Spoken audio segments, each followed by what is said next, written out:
Hello everyone, Dylan here. Quick message before we start this week's podcast. Hayden, we don't have a sponsor, do we? Nope. So our sponsor this week is just going to be us, talking to you guys and asking you to just do 3 things for us. We've seen a big boom in numbers lately. We love reaching as many people as possible, and this will really help us. So number 1, please leave us a review on whatever platform you're listening on, whether it's Spotify, Apple Podcasts, Amazon Music, whatever it might be. Leaving a review really helps. 2, follow us on whatever platform you're listening on. It could be Spotify, it could be Apple Podcasts, it might be Amazon Music. But if you follow us, you will get a notification straight away every Monday morning when a new episode is released. So you can just click it and listen and play. And the last thing, probably the most important thing, the thing that we would love to see more than anything, is sharing the podcast out amongst people you think might get something from it. If you do those 3 things, we can't tell you how much it would really, really help us. So thanks for listening, and let's jump into today's episode. Hello everyone and welcome back to another episode of Teach, Sleep, Repeat. My name is Dylan. And my name is Hayden. And at this point, normally in the podcast, we would sit here and we'd go, haha, let's have a little joke and a catch up about our week. I'm a teacher, you're a teacher. Lots goes on in school. However, we're going to skip all that this week, right? Yeah, a bit different this time, isn't it? Well, we've just had an interview with Chalrie, the teacher's health coach. And do you know what? We're breaking our script here. We're going off script. It was so amazing and it was quite long, and we want to show you the whole thing. We don't want to edit it. We don't want to cut bits out. So we're just kind of rushing through this. Is that because it was really good or because you can't be bothered to edit? A bit of both, to be honest with you. No, it was really, really good, genuinely insightful. And I implore you to listen to through the whole episode, because he gives so many tips, so many actionable things you can actually do to help your well-being, help your workload, reduce stress, all these amazing things. So yeah, we just want to jump straight into the episode, really. Yeah, I mean, we could talk about it right now, or we could just press play on that interview. How about I just cut right here? Hello, Charlie. Thanks for joining us. The Teacher's Health Coach on Instagram. If anyone wants to go and have a look, we'll link you down below. How you doing, mate? Yeah, not too bad. Being honest, feeling that end of term tiredness, which I know I'm not allowed to say really, not being in school, but feeling the waves. I blame my other half. She brings back all the germs. She brings back the tiredness with her. But yeah, feel a little bit like that. But no, feeling good. Amazing. It's true. It's true what they say about like teachers getting with other teachers as their partner. I mean, my partner's a teacher. I'm a teacher. My partner's also a teacher. You're a teacher. And Charlie, you obviously started off teaching. And I just wanted you to let our listeners know. So you were a teacher. A lot of our listeners will be hearing this thinking, oh gosh, I don't know if I can do this much longer. And we'll get into all of the well-being and the workload and the health kicks. But just an insight into your story so far, really, because you've built up an online presence where you're really encouraging amazing messages for teachers and their health and their well-being. What is your story? How long did you teach for? What made you take the plunge to kind of move out of that and go into this direction? Yeah, okay. I don't want to send anyone to sleep, so I'll try and keep it relatively concise. So basically, I taught for 8 years in total, and most of that was upper key stage 2, so a lot of year 5, 6. And about 5 years into my career, it sounds a bit dramatic, but I basically had a mental breakdown. It's sort of, burnout is the word that we all kind of refer to, right? Which I was like 26-year-old lad, it's not what you expect to happen. And like I said, I'd literally been teaching, I think, 5 years by this point. And it was years in the making. It was a build-up of habits. It was a build-up of insecurity. It was a build-up of over-delivering, of overworking, all the stuff that we'll probably touch on in today's episode. And it kind of got to, middle of year 5, really. And it was a really tough year for me, generally speaking, like personally. So my partner of 5 years, she'd moved to Africa the year before, and she just signed a contract to do a second year without telling me. So that relationship was kaput. So that was 5 years of my life that had come to an end. It was my first year teaching year 6, so fun, tough. Joys. Yeah, lots of things to talk about there. And also my LSA, Sally, she was diagnosed with cancer after a few months of that academic year. I think October, November time, give or take. And we literally worked together since the start of the academic year. But when you just meet someone, particularly in a professional capacity, you just gel and you glue, and they get you, and you don't have to say things. You're all, you know what it's like. She was that for me, and she was also kind of like the school nan. Yeah. And I haven't got any grandparents still alive, so she kind of became my nan within literally a few months. Yeah. And she was a bit of a character. smoke and smoke like a trooper. Loved gin, loved the caravan club. Like she was a proper like. I can imagine this person is pretty proper character. Yeah. And she was diagnosed with cancer, and she sadly passed away. I think it was early June the next academic year. Yeah. So she was obviously off for a very long time, and we'd keep in contact. And she'd send me pictures, like when she got a new haircut short, she'd send me pictures and stuff. And you know, it was really hard because she was clearly deteriorating throughout the year and everything. And then obviously year 6 and SATs and then that pressure. And basically all this kind of came to a head. And I said this on a podcast recently, actually. The thing that gets me is that none of it was front of my mind. All of that stuff was happening. And I don't know whether it's because there was a lot of stigma in my mind around mental health, or whether I was very ignorant to mental health and things. Because to be fair, at that time, mental health was someone depressed laid up in bed. Like that was my picture of mental health. I was very ignorant, but I didn't realize any of this stuff was going on. It was all bubbling, had no sort of thought about it. Anyway, about a week before the SATs, so great timing. I can literally picture now, I was stood in the middle of my classroom, and it was just after break time. And the kids were coming in, they were a little bit late, and something had happened at break time. And there was a boy in my class who had been on a reduced timetable, and he was just coming back into school. But we built up a great relationship, and he had great days, and he had days where he wasn't quite himself, and he really struggled with emotional regulation, and his home life, bless him, was very turbulent. And, you know, it's often those children you build the best, the strongest bonds with. And he came in, and essentially something had happened at break time, something in football. And he came in very, very dysregulated, and pens went flying and books went flying and chairs went flying. And again, I taught him for nearly a year by this point, and I'd been at that school for 5 years, and I dealt with that in almost every class I'd had at that school, bar a couple. And it wasn't a new situation at all, but something in that moment, it almost just kind of snapped. It was like the elastic band had been stretched too far. And I basically it was only the second one I've ever had in my life. And I didn't realize the first one was one until afterwards. But I had this massive panic attack, like horrendous. And if people haven't had a panic attack, all I can say is that I was convinced I was dying. 100% convinced. That's the only way I can put it into words. It felt like a fridge had been tipped over on my chest. I was dripping with sweat. My heart was pounding so hard but so fast and painful. And I was shaking. I couldn't speak. And the only thought that came into my mind was that I don't want to scare the kids. Because I was convinced I was having a heart attack. I was like, this is it. Okay, well, I don't want to scare you. So I took myself out of the classroom, sort of signaled to my year leader, and we had 4 rooms down a really long corridor. So 2 rooms were opposite each other. And I kind of said, I don't feel well. And I took myself off, and after a few minutes, or it probably was a little bit longer than that really, I started to kind of sort of calm myself down a little bit. And I was kind of thinking, well, is it a virus? Like something's wrong. I'm physically unwell, basically. And then I went to see the assistant head, and she kind of talked me round and things, and sent me home. Anyway, cut a long story short, I called 111, and just to check, because I didn't want to call 999, called 111, and they basically refused to not send a paramedic. They said, but we're going to send a paramedic. And I literally begged them not to, because I was at my parents' house, felt really, really silly and embarrassed about the whole thing. And they sent a paramedic round. So I was there in my parents' house on the sofa, covered with all the dots and spots, getting an ECG and stuff. And they said that I needed to go to hospital. So I went to the hospital, a day in there, more ECGs, blood tests, consultations, all that fun stuff. And obviously by this point, I'm pretty scared about it all. Like I'm kind of thinking there's something quite badly wrong. But again, just thinking down the physical route. And then at the end of the day, I had a consultation with the doctor, and I was chatting to him, and he asked me what I did for a job. And so I'm quite proud as you do. You know, I'm a teacher, big part of my identity. And he asked me if I was stressed, and I literally laughed in his face. And I was kind of like, "What do you mean you don't know I'm stressed? That's like, a default." This is me. Yeah, like what?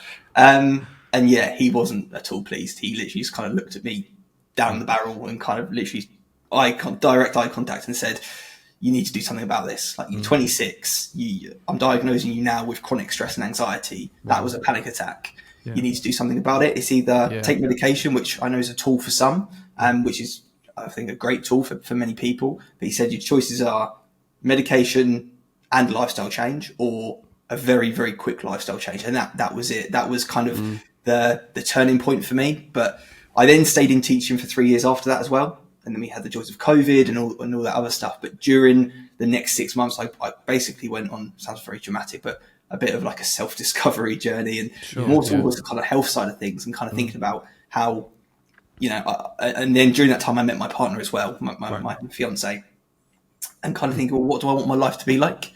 Like, how can I live like this and have a family, and how can I live like this and get married, and what's the future going to look like? So I really made a lot of changes with how I was working, how I was thinking about work.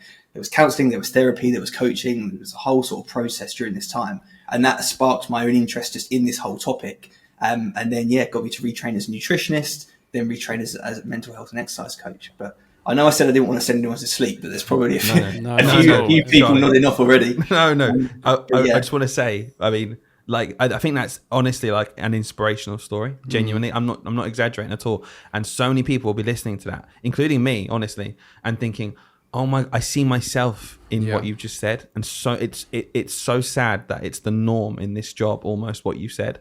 And although I know not everyone will have a panic attack and go down that route you said, but my goodness me, there are people who will feel stressed and have chronic stress, and it might present in different ways. And the fact it's normal for people, and listening to your story, I just think it's insane, isn't it? Is it your, I mean, this might be an obvious question, but is it your experience that you've just gone through there that inspired you to do what you do now and try to stop teachers getting to that point, which I get, like you said, we call burnout, whatever you want to call it? Yeah, 100%. I just, when you know how something feels and how dreadful something feels, you don't want your worst enemy to go through it. Yeah. And I think that's, again, very cheesy, but that literally is what gets me out of bed in the morning, is knowing that there are people out there experiencing that and knowing how awful that can be. It's not cheesy at all. I would say that right now. I think you're going to, when people listening to this are going to have like the nail hit on the head by what you're saying. And I just want to say thank you for sharing that with us, because I didn't know that much detail about it. And do you know what? It makes so much sense now seeing your social media page, because I flick through it and I see the posts, and we'll talk about social media now maybe, because I don't feel like there's a lot of genuine people out there on social media. I feel like a lot of it is showing face, trying to say the right thing because you feel like you'll get a reward for saying the right thing. But when I read your stuff and your posts, and I'd implore anyone to go and see the Instagram that we said we'd link down below, it's full of really helpful tips that I look at and I think there'll be people who can action that right now. That's it, isn't it? And Hayden, I mean, maybe you can take over, because you were thinking about social media in general, and it's just a bit toxic. Yeah, my thought, I mean, I saw one of your posts, this is what has inspired it, so I won't go too much into detail about that, but my thoughts are, do you have any tips on how to navigate social media? Because I personally, and I can just say this from experience, I get sucked into spending hours and hours on social media. Most of that revolves around looking at the perfect world, like Instagram versus reality, the classic thing. And I saw that you did something about how you can, be in control of that. Like, what's your advice to navigating social media? I mean, first of all, I massively resonate with that. And I've struggled with social media more this year than I ever have before. And I think it's partly due to so many of the things you really said, but partly due to the fact that I shared a post, and I'll be honest, I'll spend a long time on some posts and I'll really work on it. And they're the posts that don't tend to resonate as much. Whereas the stuff that I just write and put out there suddenly seems to resonate. But anyway, I worked on something for not a very long time and put it out there, and it seemed to resonate with a lot of people, and it went like quote unquote viral sort of thing. And it was a carousel around kind of some of the reasons why teachers are actually so tired. So around decision fatigue and perpetual patience, and creative fatigue, and all, absorbing others' emotions, and all these other reasons that isn't just getting up early and going, staying late and stuff. Yeah. And I put it out there and it went so viral. And then suddenly that particular platform seemed to grow very quickly overnight. But ever since then, I've really struggled with social media. And I think there's a lot of pressure that can, like, if you're a creator, as they call you, and you're putting out stuff, there's a lot of pressure, as you say, to see the likes and to see the comments and to get it quote unquote right. And I think that's a lot of whether you are a creator or you're just consuming social media, I think there is a lot of pressure to be right and to get it right and to not say the wrong thing and everything else. So I've really struggled, honestly, the last 6 months. Like, I've struggled to put my face on to camera. And I know you're amazing at that, by the way. Like, I watch all of your stories, and it's just you just being yourself, just chatting and just. That's it, though, isn't it? Yeah. I mean, even Dylan said to me before. This is hilarious because we had this conversation, honestly, when we were just getting ready. Well, I don't know what you were going to say, but I was going to say that when you started, you'd spend so long trying to get it perfect, 12 takes, and try and do this thing. And then when you stop doing that, and we're just like, oh, do you know what? I'm just going to talk as if I'm talking to me. Then you just produce loads of stuff and people started connecting with it. It's kind of like what you said about as soon as you were just like, off the dome, just this is how I'm feeling, this is real. Yeah. People just connect with it. It's almost like they can see through, can't they? There's well-structured things. And they're like, oh, this 100%. Must be an advert, or this must be, they're trying to get something from me. It's too structured. That's what I would say, Charlie, about your social media. I consume it, right? And I think I've got 3 things I can action now in my job that I can try and do. And I think that's why I love it so much. And I would implore anyone to go and flick through it, because that it could be so easy to fall into that trap of, like you said, whether you're consuming or creating. I as a consumer, go on and I can scroll through 10 things and I won't remember any of them immediately, right? And whereas with good content, it like strikes a chord, like you said. And as a creator, I want to just touch on what you said there, because I suppose I've fallen into that role of creator now, in terms of I'll be in charge of the Instagram. And for months and months, Hayden would say to me, you must be enjoying it. And I was like, do you know what? I was at first. I really was. And I'm not disliking it now. But at first, it was like a passion project. I'd think of a funny meme that would try and make people laugh. Our podcast is quite laid back, again, trying to make people laugh, but talk about stuff that we think everyone wants to talk about. And getting this interaction's really cool. And again, in the last like 2 to 3 months, I don't know if you get any of this, but the 2 things have happened. Number one, what you've mentioned there, I've started to think, instead of just having an idea and putting it out there, I've started with needing an idea without having one. And I said, I need to put something out there. What can I put that would resonate with people? And that's so backwards, because you're forcing it at that point. And the second thing is, as you grow, more and more people comment stuff which isn't very nice. And it does link back to that as a consumer. And I just think what I wanted to throw to you was, and it was an amazing post again, which was you posted as a fitness kind of, I guess, someone who's into their health and trying to help people. You have those photos of you looking in unbelievable shape, like traditionally, wow, as a PT, this is what you'd want to post, because people will see that and be like, I want to work with you. And your post wasn't that. It wasn't, look what you can get. It was, guys, I felt awful here.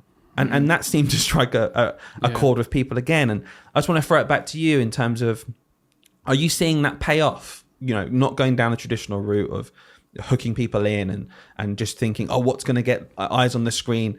Do you feel like it's actually paying off, though, and building a base that you want on social media rather than just getting numbers? I think that, again, this year's been a weird one for it. It's been a bit of a journey, let's say. So when that post did do very well, I then slipped into, if I'm being honest, I need to make reels that are this many seconds. I need to have a hook. I need to do it. And I'd like to think, maybe I have done, I'd like to think that I've never done something that's just like hook and there's no substance to it. I try my best to always put value and put some substance behind it.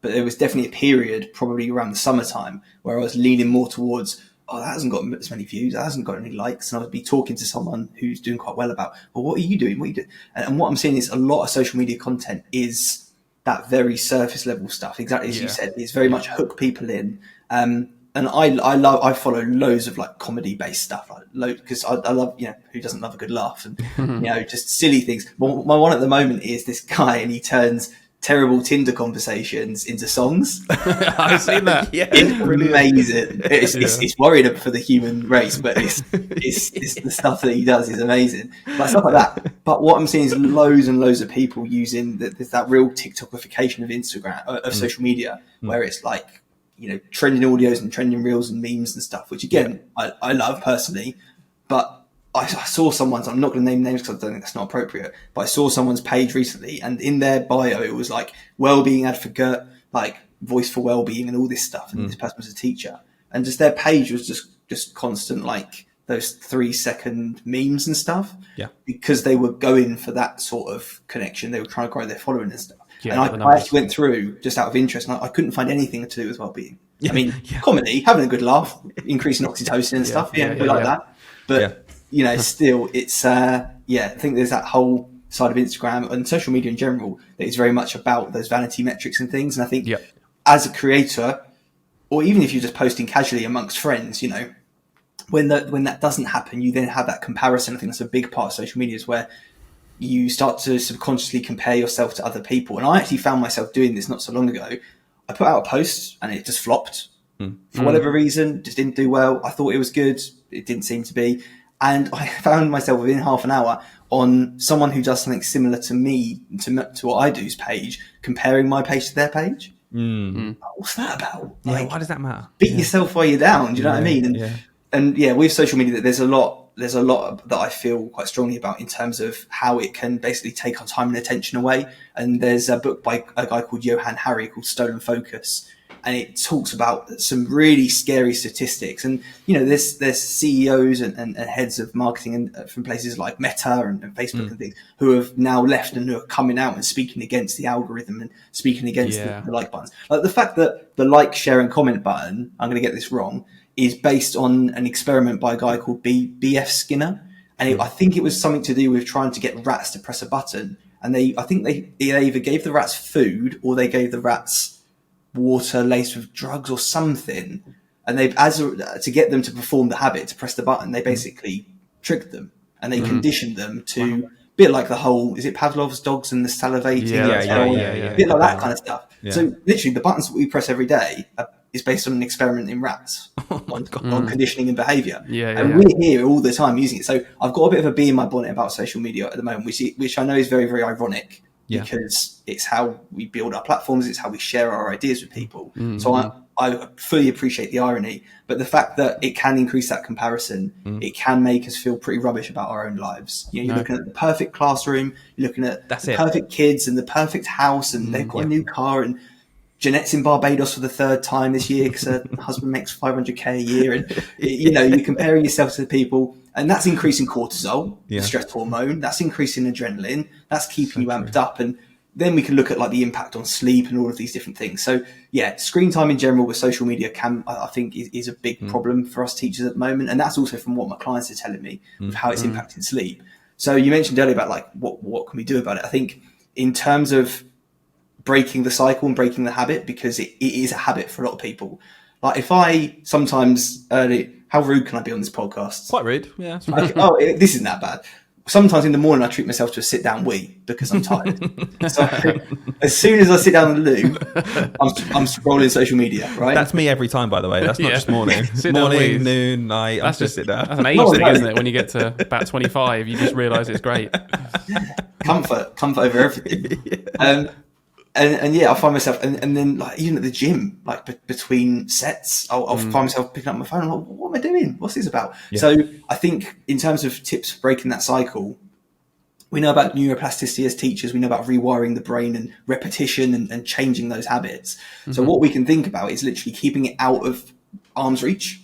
That's the most simple thing that you can do. So if you're watching TV, get rid of it. Get it out the room. If you're charging your phone next to your bed, don't say that it's your alarm, because mine is too, but go and get yourself an alarm. If you're really struggling, get yourself an alarm clock and charge your phone outside the room, or at the very least charge your phone across the room, so that if you want to scroll, you've got to get out of bed to go and get it, because you're not going to do that. So we need to think about our environment and literally cutting the cue's there. The phone's going to be there. So we can either get rid of the cue, get rid of the phone, or we can make it really difficult to pick it up.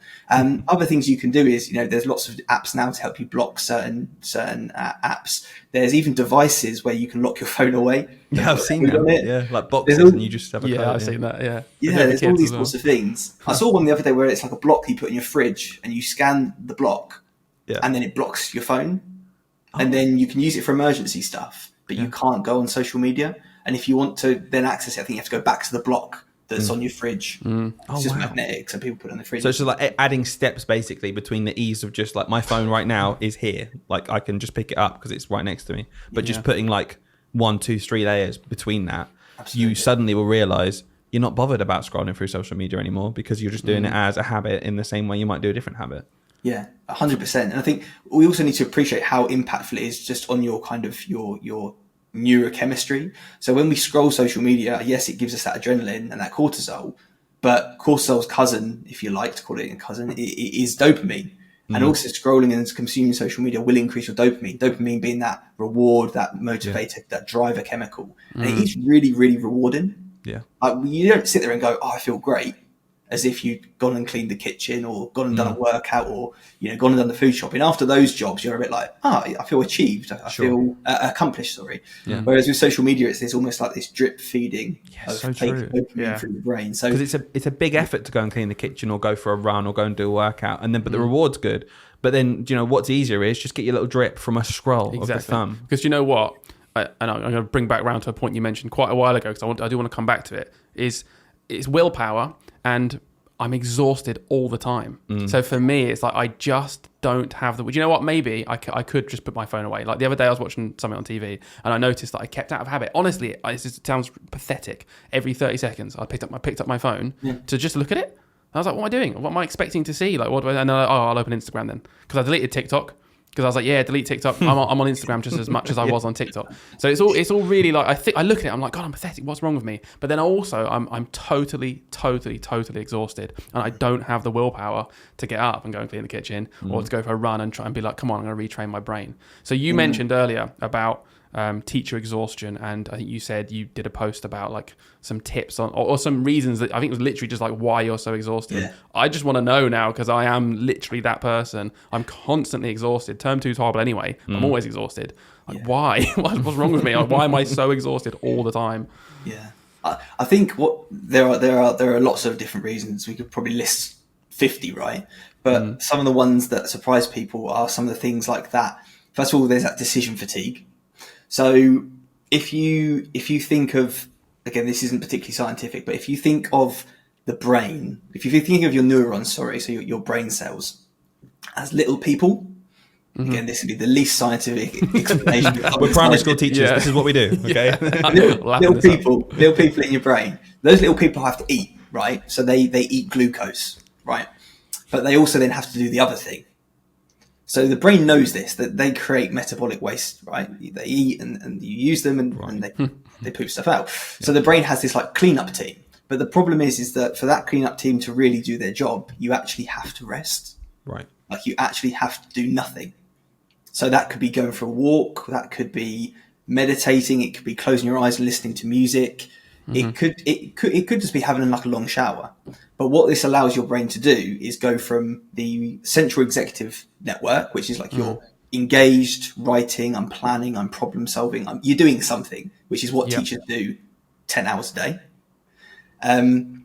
to what we call the default mode network, which is kind of like I call it your passive network, but it's kind of you're like, say, you're doing something that is maybe habitual, like doing the dishes in the shower, whatever. And what this allows your brain to do is to, again, connect the dots, sort of sort your memories, emotionally process, but it allows that cleanup crew time to go around and to clear some of this waste. So one thing is to connect to that is like decisions. Not only is it say we like switched on for 10 hours a day and that cleanup crew is not getting time to work, but we're making so many decisions. And people, like you say, like that self-talk, if you like, of, I'm pathetic, I've got no willpower, why can't I do this? What's wrong with me? That's a big one. What's wrong with me? And we get this really negative self-image come up because we're just, really, really tired. But when it comes to seemingly little decisions like what's for dinner, we then beat ourselves up because we can't think what's for dinner. I'm going to get McDonald's again. Oh, okay. We've all done that. Right? You make a bad decision. We've all done that. And then we beat ourselves up for it, and that self-image gets consolidated. And it's almost like James Clear, who wrote Atomic Habits, talks about casting votes for identities. And every time you do something, you're showing yourself what kind of person you want to be or what kind of person you are. Sure. So every time that you have no willpower, let's just say, because you're just exhausted, and it's a very human thing, you're then making decisions that are reinforcing your identity, which then leads you to make more of those decisions. So a few things. We're constantly engaged as teachers, our brains, tons and tons of decisions. I saw a post, I don't think anyone can really quantify it, but it's like we make 1,500 decisions as a teacher, or we make more decisions than a brain surgeon. There's all those stats out there, and we probably do, let's be honest, because we're making decisions.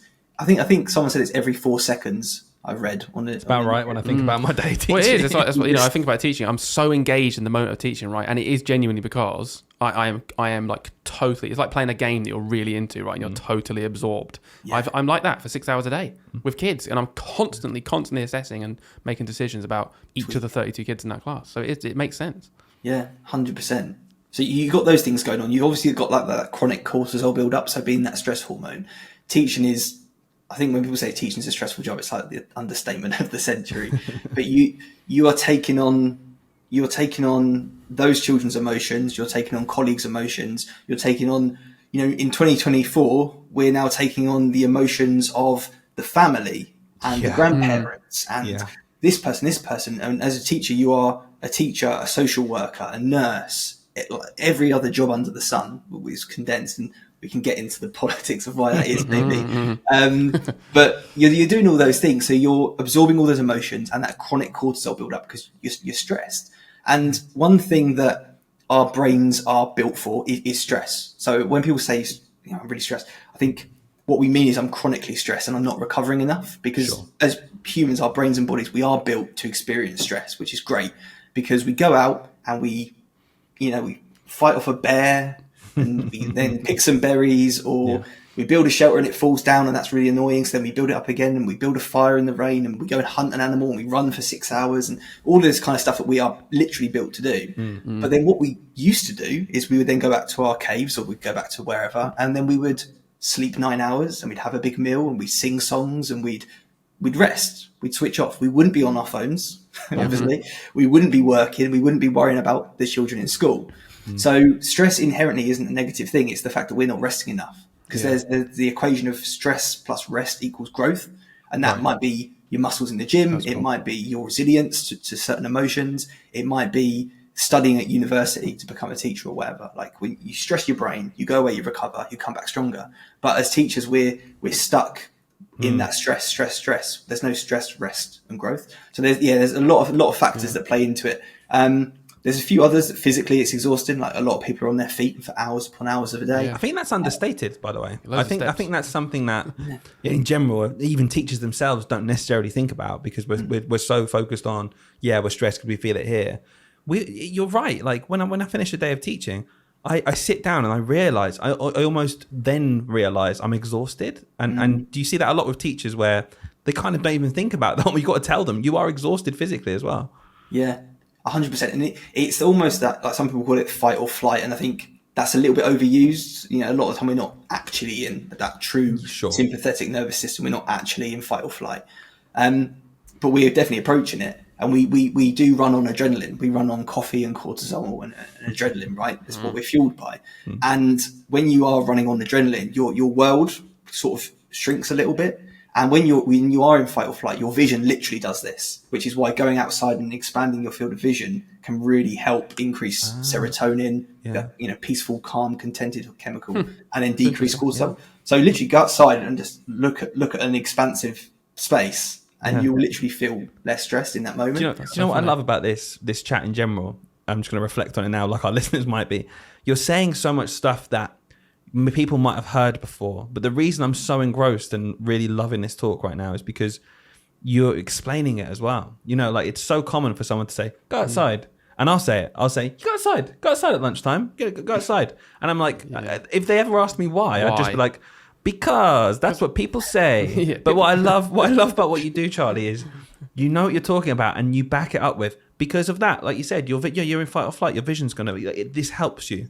And the idea of the cortisol build-up. And I'm hoping what people are getting from this listening is, the big thing I'm going to take from it is the idea that stress is a good thing, because I never even contemplated that. And it makes so much sense when you just break it down. We're wired to feel stress. That's why after thousands of years of evolution, we still feel stress, is because it can help us in certain situations. Like you said, when we're fighting off a bet, of course we're going to feel stressed at that point. That's normal. But breaking the cycle and having rest, it's like, that is something we can say to our listeners and our teachers right now. We can say, guys, this is why, because if you don't have that break from stress, you're going to feel it. I personally, I don't know how it obviously, I know, Chalrie, you built up to the point where what you mentioned earlier about having your panic attack. I don't feel like I've got to that point, but I feel like my body displays stress in a physical way. So I will know I'm stressed. And I think what you're saying is, chronically stressed, because I'm always stressed at some point. I will know when I'm reaching chronic stress because I get, severe heartburn, my chest hurts. Yeah. And I've got to the point now in my career where I think I know that something's building up and getting into a bad place because of my physical reaction. And I can't see the hints and the tips and the idea before that. So what I basically want to put back to you is, when you're working with a teacher who feels this stress, do you find that it's quite individual, or are there also just this blanket things you can say to everyone? Like, what's your process with someone? Yeah, I mean, 100%. I always give the most annoying answer, which is it just depends. Yeah, exactly. It's not an answer, but it's really, really annoying. But it genuinely does. Yeah. So, like, if I take one of you guys and I compare you to my client Sarah, actually no, let's pick someone else. If I compare you to my client Sam, right? She doesn't have any children at the moment. Doesn't have a partner at the moment. Works in a different school to you. Is a different age to you. Different gender. Different life experience. Different genetic. Like, you are completely different people. So if I was to say to Sam, to give some perspective shifts or some options to Sam and talk her and coach her through it, it would be completely different to what I might talk to you guys about. And I think that is so, so important, because go back to social media very quickly. We live in a world where people have very limited time, very limited headspace, very limited bandwidth. So we are living in this world of ultra fast information, and we have more information than ever, which is actually becoming a problem, I feel, for people's well-being. And everything is so black and white, pigeonholed and categorized, because that's how you get views. Yeah. If I were to go on a story and say, right, you're stressed, well, it kind of depends. And I would spend 10 minutes talking about why it depends. No one's watching that. Yeah. Whereas if I come on and say, to put it to a nutrition perspective, sugar is killing you, your cereal is really bad for you. Yeah. You've got to eat eggs for every meal. I saw a diet the other day where you're not allowed to drink water, and I just thought, stop the planet! I want to get off. We've reached the end point. If that's what's being put. By the way, guys, have you ever tried not eating? Oh no! It's like, come on, jeez. It's honestly mad. It's these. They're not even sound bites anymore. They're shorter than sound bites. Yeah. So this is the thing. Health, well-being, whatever it is, whether it's your nutrition, your sleep, your mental health, your self-image, whatever, it's so much more complex because we are complex. It's all simple on paper. For example, take weight loss, calories in versus calories out. Yeah, cool. But what about someone's relationship with food? What about how someone's sleeping? What about someone's menstrual cycle? What about, sorry, I'm kind of going off on a tangent here, but no, you're right. Basically it does depend. However, I think there are some common themes particularly with teachers. Yeah. As teachers, I'd never want to tell someone how they feel or what they experience, because that's so individual. But going from all the teachers I've worked with, what I tend to see is that we're very, very hard on ourselves. We do set very, very high expectations. Mm-hmm. We can sometimes be a bit impatient in terms of results. I think that's humans in general. But I think as teachers, we are constantly told, get that child from working towards to greater depth within 2 weeks, and you've got writing motivation. How are you going to do that? We're told to do 5 years of progress in 5 weeks. And I do think that the term time constraints, where we are on a 6 to 8 week countdown constantly, and all of that, I feel, sometimes feeds into a bit of impatience. Plus, we use all our patience on the children and their parents, so true, and our colleagues and everyone else. So there are a few themes. So I think starting small is good. And that's really uncomfortable for teachers, because we want to do a 10 out of 10 job. But actually what happens is we do a 10 out of 10 for a Monday, Tuesday, it kind of falls off by the Wednesday. Whereas if we were to say, right, okay, I'm a 0, let's do it 2 out of 10 for a fortnight. Cool. Sure. I'm going to wake up and have a glass of water. I'm going to put an apple in my bag and actually eat it. I took the mickey out of my partner because she's got 2 Satsumas that literally, they go out for a day trip. And then they come back again. I end up drawing faces on them and giving them names because, you're just exposing me. I hate this. Like my Apple described does that. Hayden. My Apple does that every day. It goes to school with me. Oh, it comes back, goes back in the thing. But something Charlie said there, which Hayden, we've spoken about a million times. Maybe we can go in a bit more detail. Is that idea of setting the bar way too high, and that idea of, well, do you know what? If I'm not going to become Mo Farah overnight with my running, why would I bother going out and trying even to fail? And You've talked about this, Hayden, before, where you want to be amazing at stuff straight away. Yeah. And I get frustrated. And I know you're the same. We're both very much. It's terrible. I'm embarrassed by this mindset of unless I'm going to be a lot of negative self-talk here. No, but it is because I want to change. I need to change this. But my mindset of a lot of things is unless I'm the best at it, I don't want to do it then. And it's really bad. And that's the same with. And I think that does boil down to even those smaller decisions. You know, like you were saying. Like I don't want to go cook dinner because it's not going to be the best dinner, so I'll get a takeaway. It's like, well, hang on. There was probably a middle ground there that was considerably better than. Yeah, it might not have been like a 10 out of 10 healthy meal, but at least it's homemade. And okay, you use something which might not be ideal, like a sauce from a jar instead of making. But that's still better than the McDonald's, right? Yeah, exactly. And exercise. Like I kind of want to talk about exercise maybe now or soon, but like. I don't do since we had our children. I say we as if we had the same child.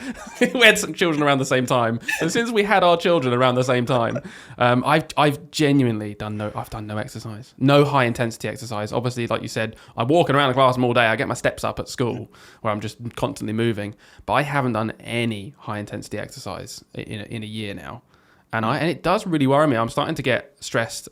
Annoyingly, another layer of stress. I'm getting stressed at the fact that I'm not now doing exercise. Like I just don't, I feel very lost. So talking to you is really nice because I'm starting to like little quick wins. For example, you made me realize I don't even rest, because when I'm resting, quote unquote, I'm on social media.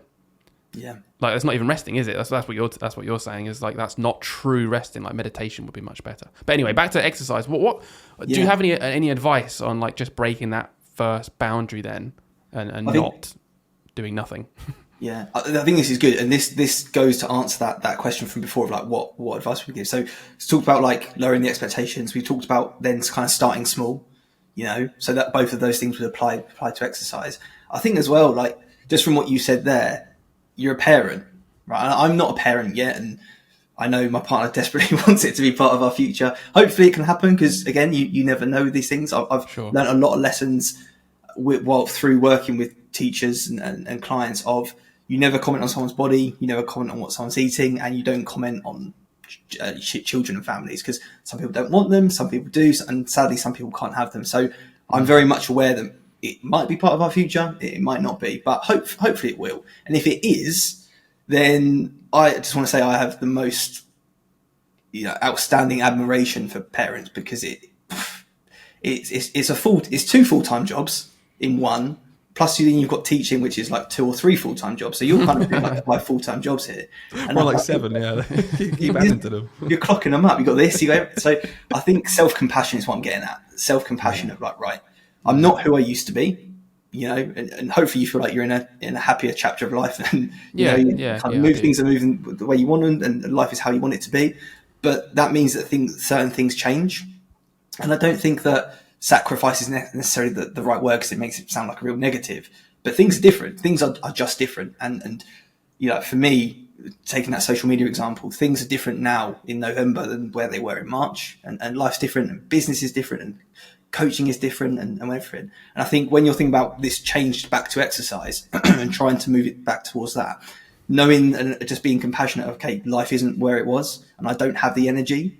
And what the human brain will do, we have this really fun thing, and I say fun sarcastically, it's called the negativity bias. We have unbelievable amounts of biases. We have cognitive dissonance, we have confirmation bias, we have negativity bias, loads of things that actually, to link back to stress, can make things quite difficult for us. So what will happen with this negativity bias? It will drive you towards things it will drive your attention. Once upon a time, it's there to keep you alive, to keep you safe, because if you go out into the woods and you're smelling the roses instead of looking out for the bear's going to eat you, and you're not going to pass your genes on. So we evolved to have this inherent negativity bias. So we always spot the negative over the positive, always, which is where things like gratitude and stuff can come in. But what will happen with this negativity bias is it will make you focus on things that are outside of your control. So with the exercise example, I don't have the energy. I don't have the morning routine I used to. I can't. And we will do it. We'll focus on the reasons we can't. So what I'm saying is, get to the things that you can.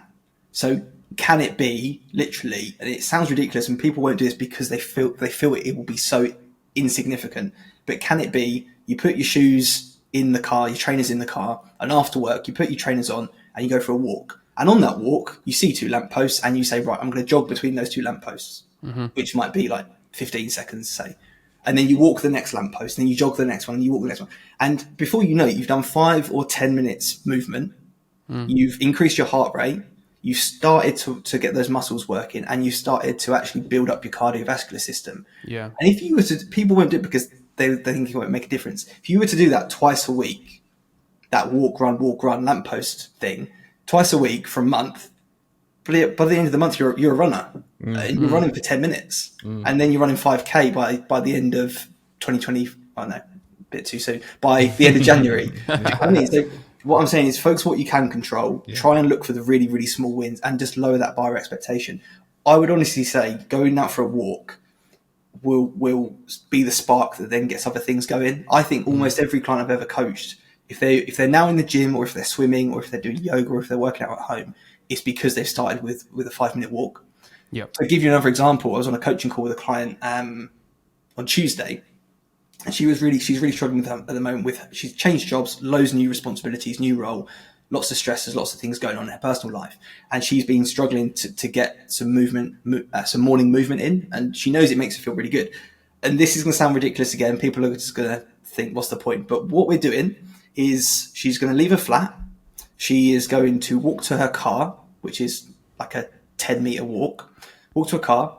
She's going to unlock it and put her bag in. She's going to lock it again, and she's going to walk 30 seconds away from her car, timing it on her phone, turn around and walk 30 seconds back to her car, because that's a minute of walking. And then she's then going to walk away from her car for a minute, and we're going to build this up and build this up. So over the rest of this half term, by the time she gets to the Christmas holidays, she's going to be doing I haven't actually worked out the maths, but she's going to be doing like a 15, 20-minute walk most mornings. Yeah. Because we decided one of the things was that she keeps snoozing her alarm. So we need to acknowledge that if that is a barrier, even if she snoozes her alarm, what can she do? And at the moment, she can afford, even if she's late, she can afford to be late by an extra minute by walking away from the car for 30 seconds and going back. Yeah. And this all sounds ridiculous. I know no, it doesn't. No, it doesn't. It doesn't. It makes complete sense. It's really impactful because it's about as we know with neuroplasticity and building habits, it's about the repetition. It's not about the intensity. It's about the frequency. Yeah. Right. So start small. It makes sense. I'm on board with you, because honestly, if you'd said that to me about a year ago or 2 years ago, I probably would have thought, yeah, it does sound ridiculous, right? But the only reason that sounds ridiculous is the mindset that we are currently stuck in, which is, unless you're going for a half an hour jog before you get in your car in the morning, what's a minute going to do? And you've perfectly explained what a minute does. So if anyone's listening to this thinking, I do literally nothing, there is absolutely nothing out there that can't convince me that a minute walk isn't better than a 0-minute walk. And once you do a minute walk, why wouldn't it turn into a 2-minute walk, a 3-minute walk? That's the allure for me. I think that's where you've really got my mind. It's clicked now. It's not about the minute walk. It's about the fact that it unlocks the 2-minute walk. And it's about the fact that then unlocks the 3-minute walk. It's the butterfly effect, isn't it? I can see that. And it works. And I get that because I'm a teacher. And I do that with kids all the time. Why do I not? Yeah. You know? This is the point I wanted to make right now. I don't know, having worked with teachers, Chalrie, and being a teacher, and our partners are all teachers as well, the thing that strikes me the most about this whole health, well-being, looking after yourself, is our entire job and our purpose in life is to look after other people and help them and see them develop and watch them go from A to B in the best way possible. That's also good for their well-being, that keeps them safe, that makes them happy. We are experts at doing that. But when it comes to doing it to ourselves and seeing ourselves as a human being that's worthwhile, Hayden would never say to a child in his class, "Oh, that's pathetic. That's pathetic that you can't do your own. You make your own healthy lunch. What do you mean you can't put a fronted verb on a sentence? We've just practiced it. That's awful. You're an awful human being." Do you find that with teachers we have this huge disparity, as much as I see it, in terms of how you treat other people and how you treat yourself? Oh, yes. This is I've been so fascinated with this recently. I've been doing a lot of reading around it, and I've written a few posts about it and stuff, because this is me in a nutshell. This is exactly what one of my big barriers were. I might go on a tangent here, so maybe this will be split into 2 episodes. If I go for it, go on. But essentially, the thing that I'm finding fascinating at the moment is this, like I say, this disparity between the worth and the value and the respect we give and put on others, and the same with ourselves, and the value and everything. So what I find is that for a lot of teachers, they do see, again, never want to tell someone how they're feeling, but from what I can see, a lot of teachers struggle to put themselves first because they don't feel deserving of it, or they don't feel like they are worthy of their time and that others are more worthy than them. So then we get into the whole realms and the discussion of like self-worth and self-respect. I think self-respect always sounds quite aggressive. You know, I think it sounds quite sort of like you have no self-respect. And I don't know. But self-worth, let's call it that. And it's the way that you see yourself. And I love I love the phrase, of it's self first, not selfish. And actually, by putting yourself first sometimes, and again, particularly as parents and carers, but for everyone, you can't always put yourself first. You know, you just can't. Let's be realistic about it. But in the moments where you, again, negativity bias, looking for what you can control, in the moments where you can, by putting yourself first, you are casting a ripple into a pond, which never stops. It's the butterfly effect. Yep. You go for that. My client's going to go for that 30-second away from her car, 30-second back to her car walk. And that, again, might seem far-fetched, but that is going to ripple effect throughout the entire community. And I genuinely believe that. And maybe not that particular 30-second walk, but the fact that she has shown herself, and like we said earlier, James Clear's casting votes, she's cast a vote that she matters. And I know some people might listen to this and go, "Oh, it's a little bit too feely and sensitive for me." But actually, we all have these feelings, right? We all experience this, whether we know it or not. For most of us, it's on a subconscious level, and it definitely was for me. But casting that vote that you matter and doing something as small as a 30-second walk or eating your lunch without marking, and again, each their own. You know, at times I would mark and eat so that I could go home earlier and be with family. And for some people, that's what they want to do. I'm not going to tell people how to live their lives. But if you decide that, okay, I'm not going to work and eat, I'm just going to eat my lunch, and I'm going to watch the squirrels out the window, or the rain, or snow apparently in November at the moment. Like, I'm just going to be, you know, try and have that default mode network brain break sort of thing. That is you. You're not the same as the run and everything. You're not just saying, okay, I'm going to eat my lunch and I'm going to digest it a bit better and I'm going to feel fuller because my brain's actually clocking what I'm eating. You're saying that you matter.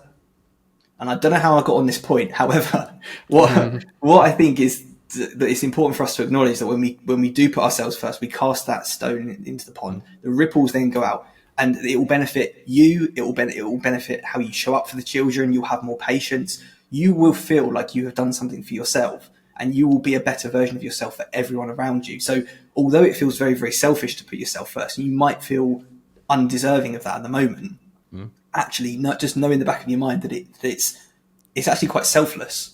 And this kind of takes me back full circle to the self-worth thing. Just for me personally, because this is quite deep, so I'll just talk about myself in this situation. But I found that I was wearing, you hear quite a lot in teaching about that busy badge of honor and all that kind of stuff. And I was wearing that stress. That stress was like a cloak, a gown that I draped over myself, and I was so proud to wear. And I'd say to my friends, "Can't come to the pub tonight. No, thank you. I've got marking to do, actually." And the books might even stay in my car, but you know, I'm there thinking about marking at least on a Friday night. And for me, it was because I didn't feel deserving. I didn't feel like I deserved my own time and attention. And actually, by me being by me almost projecting and pretending to be selfless by putting people first is what I'm getting at. So, you know, I've got to do my marking. I've got to go and sort that thing out at lunchtime. I'll say yes to that club. I'm selfless. I'm giving. For me, just me personally, I was actually trying to avoid the discomfort of saying no to people. And I was trying to make myself feel better. And I was attaching my self-worth to my job. So when you look at it that way, was I actually being selfless, or was I actually being very, very selfish? Because I was giving to others, but really, if I'm being honest, it wasn't always for others. It was because it made me feel good. Right. Yeah. You know what I mean? It made me feel like I'm being productive. It made me feel worthy.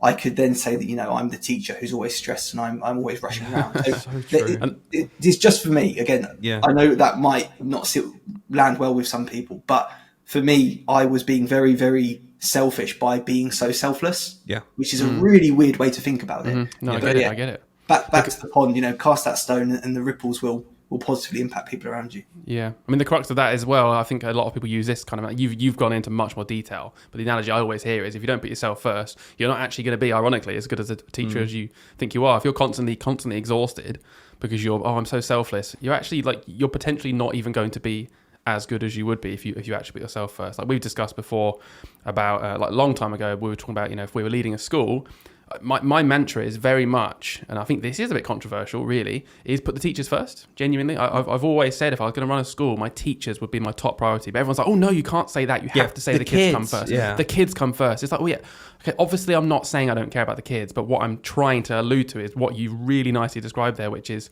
if I have happy, motivated, healthy teachers, they will do a better job than the other version of that, which is what most of us are. We feel all the time. But we also, so it's just so nice hearing you talk, because the other week we talked about essentially what you described to me was what we were calling teacher martyrs. It's that martyrdom of I must sacrifice myself to be a good teacher, and you wear it as a badge of honor. We've been there, you've been there, like a lot of people have experienced that. But you kind of summarized it in a really nice, sensitive way. We just had a bit of a rant about like how it's kind of like it's ruining the profession because we can't get stuff done. Yeah, but Charlie is right though, because like we tried to say in that chat, you can't talk for everyone, because there'll be some people who that selfless badge actually intrinsically they are probably being selfless. Like you talked about how you're being selfish because you make it feel good. I know I know some teachers right now who I really truly don't think are being selfish, who are trying to be selfless, and actually they've got a pretty good balance with their life. They feel quite healthy. They're in a different position. Their home life is so that they want to put that extra time in, and they're choosing to do so. I think that where it can become toxic is what's happening in the profession, where that can become expected. And I think that's where the burnout happens. That's where the stress happens, where teachers who are doing what you said, what we talked about earlier in our career, where we're saying yes to everything because we're teachers and that's a badge of honor. When that from the powers that be becomes the norm and expected, you're never ever going to break that cycle, because what you've summed up today really nicely is the things you can do to change, to help your well-being, to help your health. And the thing we talk about sometimes is we're not saying that you can control bosses, SLT, toxicity from the public, some of the public in general. So I just wanted to say thank you, because I think what you're giving is tangible advice to people here. As you might find yourself in a situation, we're all in teaching, we can't pretend it's not broken to an extent, we know it is, but do you know what, people still love teaching, people want to get around it. And I think you've given some really solid advice. There's just one thing I wanted to get before we do finish this chat, is I wanted to talk about food briefly, because this is something that I know Hayden and I and a lot of our listeners, because we've touched on it before, really struggle with. So I'm not afraid to say I do really struggle with food in general.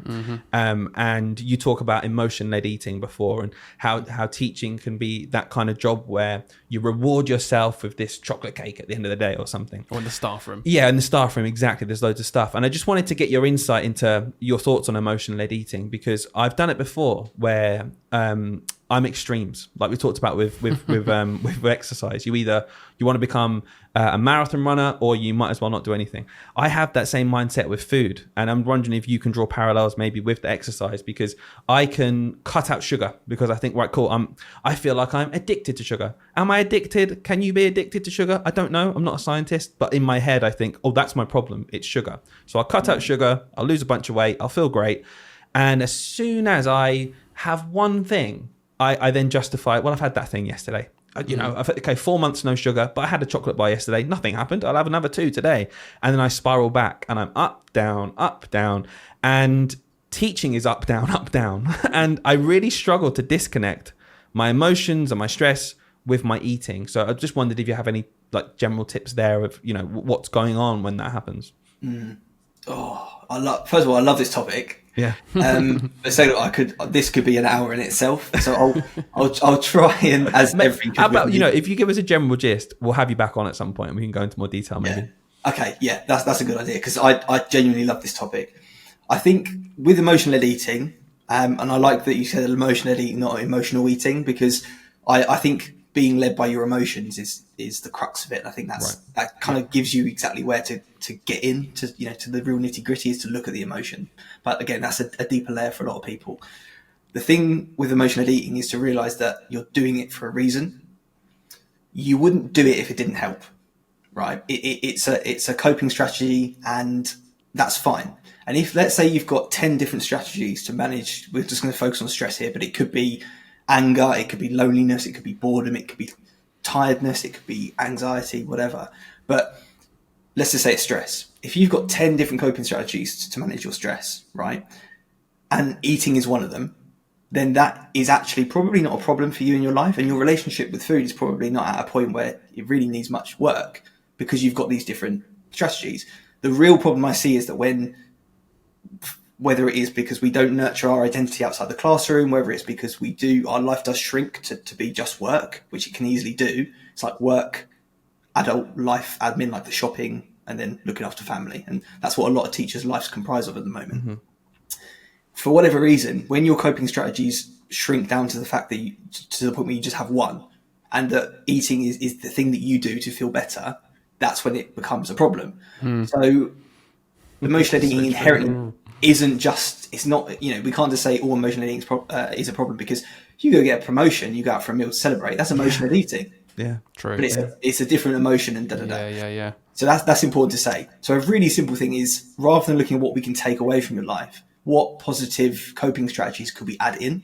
Which is where movement and exercise, because it increases endorphins and endocannabinoids, it increases serotonin and dopamine, particularly if you do it outside. That's a great coping strategy. A 10-minute walk is amazing. So what can you add into your coping strategy toolbox rather than just focusing on emotional eating as the problem? That would be number one, I'd say. So good. I really like your positive approach. Yeah. You've done it of everything this episode. Yeah. It's been really refreshing. Yeah. And you've really, really made the point. I'm sure it's your mantra, but it's very clearly come across. It's not about adding more negatives or making things like a sacrifice. You're not a bad person. Yeah, it's just add more positive things into your life. And I imagine the idea is that actually you'll then find naturally that you'll transition to a more positive lifestyle as a result anyway. And some of those negative things, whatever they are, might kind of slip out. You don't need to talk about them. Yeah, it's really interesting. I will just add, I think, having listened, I genuinely want to just tell you now, I think you've unlocked like 2 or 3 or 4 things in me that I feel like I can go away and really action. And I'm hoping the listeners feel that way too. And I just wanted to say a big thank you for everything you've gone through so far, honestly. What we're going to do then, before we wrap up, I really, really want our listeners to know where to find you. And if I'm right, you're writing a book currently about this whole thing. Just maybe a little quick, where can we find you? What's the plans for the future? Yeah, cool. So Instagram's where I live most of the time. Facebook, I'm not a fan of anymore. TikTok is too quick for me. I can't keep up with it. So yeah, Instagram's the main place. But I everywhere I live is just the teacher's health coach. It just does what it says on the tin. Didn't put much thought into that name, but that's website, Instagram, all that good stuff. I did used to write a weekly newsletter, and I used to have a weekly podcast, which I'm aiming to bring back at some point soon. I've just started to record bits and things. And the reason that's gone on the back burner is because of, like I say, that book. So Healthy Habits for Teacher Life. Yeah. So Sage Publications have this series called Little Guides for Teachers. Yeah. I was about to say guides for little teachers. It's not. Little guides for teachers. Need that as well, though. There's a whole series of them. So it's a small, short thing. It's about this big. Yep. It's only 15,000 words, but it's a really practical guide. And the brief they gave me was that we want something that is focused on habits. So there's a little bit about kind of like the neurology and the mindset and stuff like that. But it's very much pick this up. Here's a quick task you can take. Here's a space to write about it. Here's a reflection. Go and do it. So it's like a super practical book. Amazing. So that's coming out in February. In 2 weeks' time, they're supposed to send me the final proof, which is quite exciting. So that's all coming to a head. So that's the future. The thing that I'm really wanting to work on next year is getting out into more schools. Sure. You know, it's been 5 years now. I've been building what we're doing, and it's at the point where I want to get out in person more.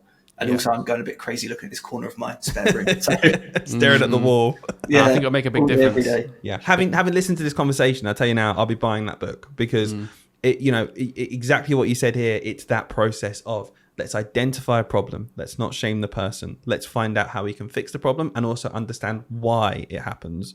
And it's not down to you being a silly teacher who's just not looking after themselves. No, it happens because of X, Y, Z. Let's try and fix it by trying these 3 things. Yeah. I'm really grateful, Chalrie. I want to say thank you again for your time. No, thank you. Thank you both for having me.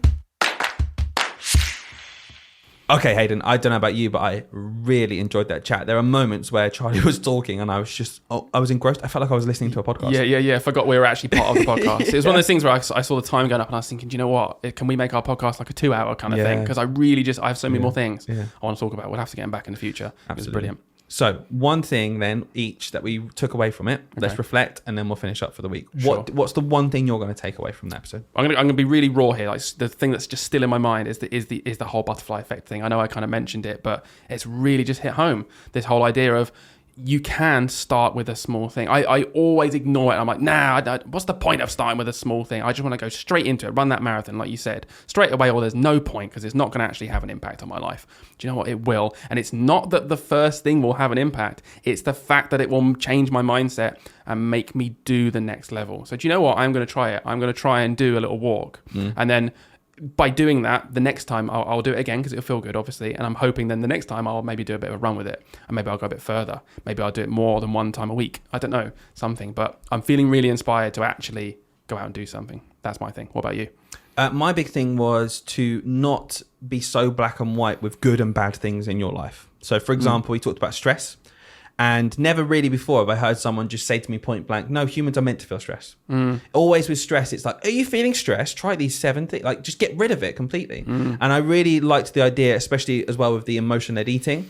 He said, yeah, if you were doing emotion-led eating and it was one of 10 ways to cope with your emotions, it would probably be healthy and fine. Of course, you can have a bit of chocolate every now and then. If that's the only hook you have, you're going to eat awfully every day.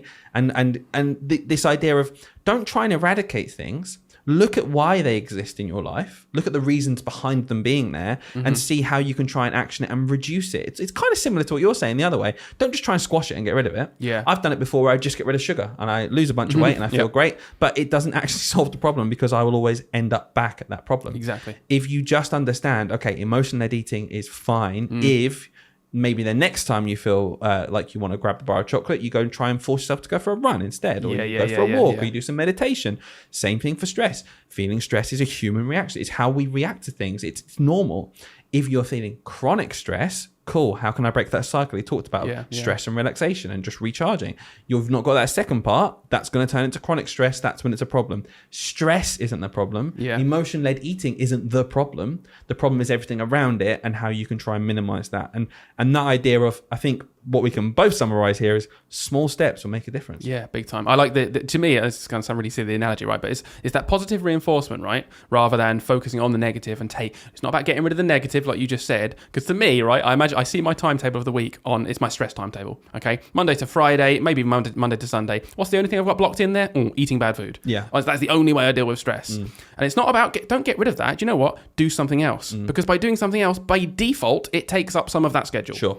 And then I like the idea is, when you've got 9 other things, do you know what? By default, if it's only one of 10 ways to deal with stress, eating that food, it can't take up your whole schedule then, can it? It's just because you've got other things in that schedule now. Yeah. So I just love that mindset. I'm really, really, really going to try and action I'm feeling that. pumped. I'm feeling, how you should feel when you feel like you're going to make a difference. Wait, are we about to go for a run?